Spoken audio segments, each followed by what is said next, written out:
Hello, and welcome to Region Locked.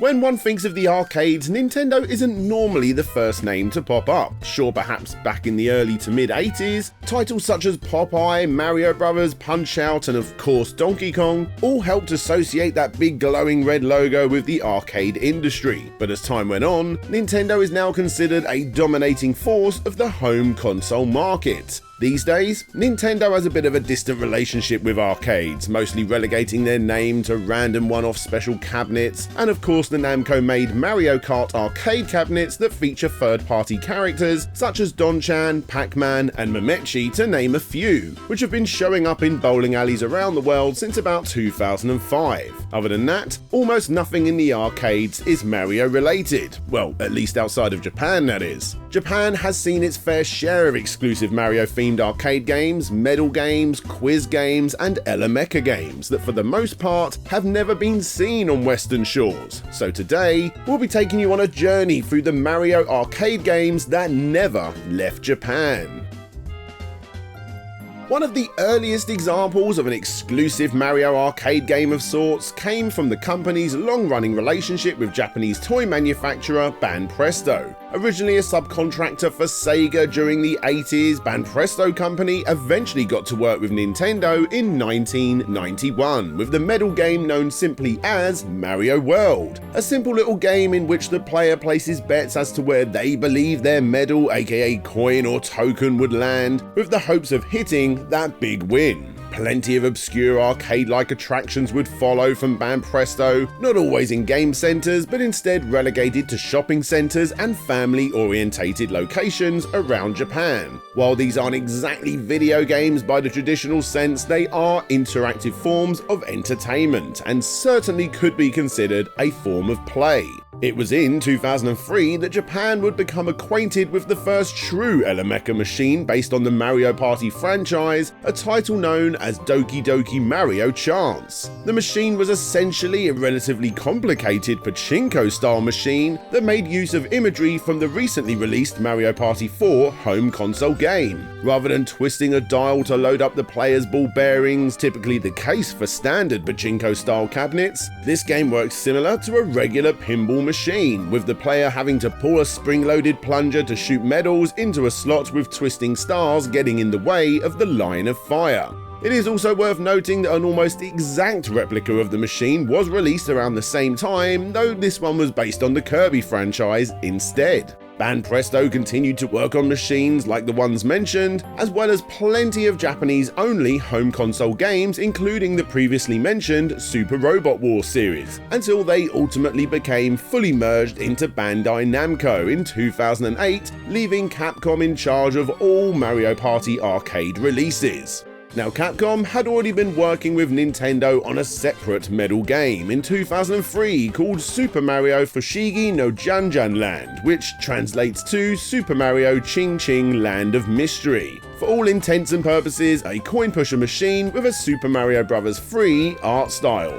As coins fall from the top of the playing field, bouncing on pegs depending on what they pass through on the way, the player gets the chance to help Mario on a small screen where Mario must take out enemies on his way to fight Bowser.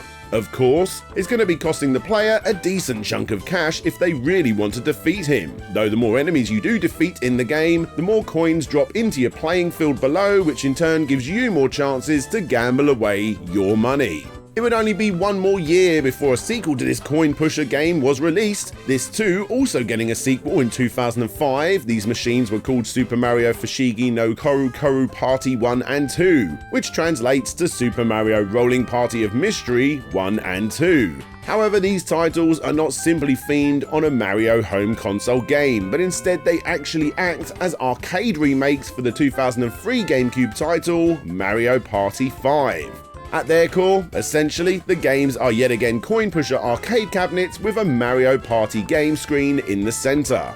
The further the player gets into the game, meaning the more medals that they put in, the more chances they will have to activate tantalizing and dazzling visual effects around the player across this huge 6-player circular machine. Just like the game itself, the player's character will eventually find themselves face to face against Bowser himself in the final Frightmare face-off, and just like the home console game, they will need to attack him using balls that are dropped into the playing field. And that's not all, because the mini-games are essentially the same between the arcade and home console games as well. Though not a whole lot is known about the differences between the 2004 and 2005 arcade units, many believe that the alterations are simply just small cosmetic upgrades. After this release, Capcom put out 2 very similar games based on the 2004 GameCube title Donkey Kong Jungle Beat, called Donkey Kong Jungle Fever, which was a 1-player coin pusher, and Donkey Kong Banana Kingdom, which was a 6-player coin pusher, before jumping back into the Mario Party ring with the 3rd and 4th Capcom-made Mario Party games called Fushigi no Koru Koru Catcher 1 and 2 in 2009 and 2013 respectively. Just like before, these games act as stripped-back arcade ports of the 2007 home console release of Mario Party 8. However, this one is a lot more complicated.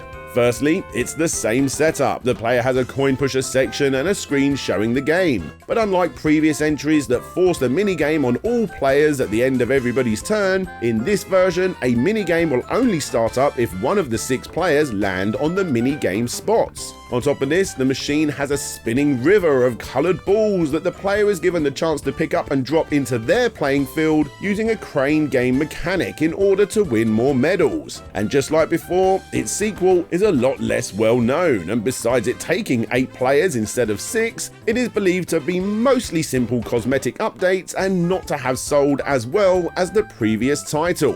1 year prior to this sequel, there was yet another Mario Party 8-based machine, this time an Elemecha cabinet, called Mario Party Koru Koru Carnival, translated as Mario Party Spinning Carnival. This was a 4-player stripped-back version of the previous machine, though it of course still included the coin pusher element, but had a heavier emphasis on collecting those brightly coloured balls to continue on the board game-like path.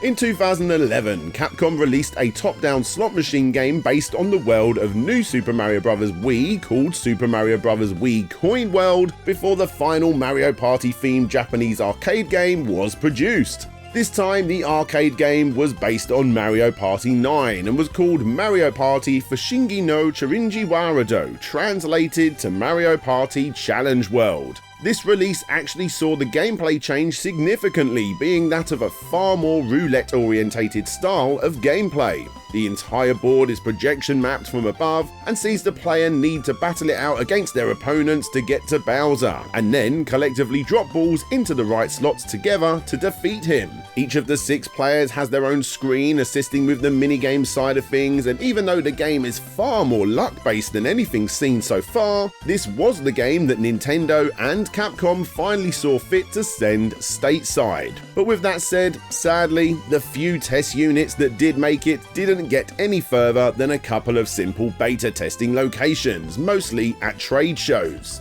Rather than use touchscreen pads to control the machine's minigames, it was decided that these should be reduced to standard buttons of the characters, resulting in a much more simplified version of the game, not exactly assisting with the game's potential international success and perhaps being the main cause for the game's limited release. For whatever reason, these beta-tested machines resulted in yet another stripped-down version being created in extremely limited quantities only in the States, taking away the roulette and coin pusher elements found in Japan and leaving simply a button. A single button that you need to tap in time to hit blocks and what have you, and that's it.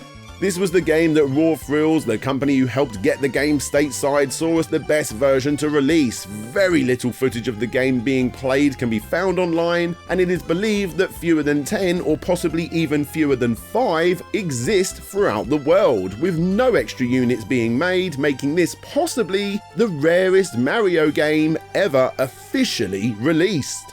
And there you have it, 7 Mario Party games that are all limited to Japan releases with no hope of them ever leaving and making an appearance anywhere else. With this information, it brings the grand total number of Mario Party titles up to 25, at least at the time of making this video. Quite a few more than the number of home releases might have led you to believe. It's most likely that the reason for these games being limited to Japan is because of the incorporation of roulettes, random chance, and effectively what we in the West deem as gambling mechanics. With Mario being a child-friendly franchise, these games would have likely required an 18 age rating, with coin pushers being considered illegal in certain areas of the United States due to their incorporation of low-stakes gambling geared towards children. And because of the complications with different international laws denoting what is and is not gambling, and the general population's opinion on the mechanics involved and how suitable they are for children, it's likely that these games were considered just slightly too outside of Western values to be viable in the wider market. Thanks for watching. My name is Daniel Ibbotson, aka DJ Slopes from Slopes Game Room. If you fancy checking out what I do on my channel, then, well, please do. I highly suggest my deep dive into the world of Streets of Rage, simply because that video took me about 6 months to make. Later.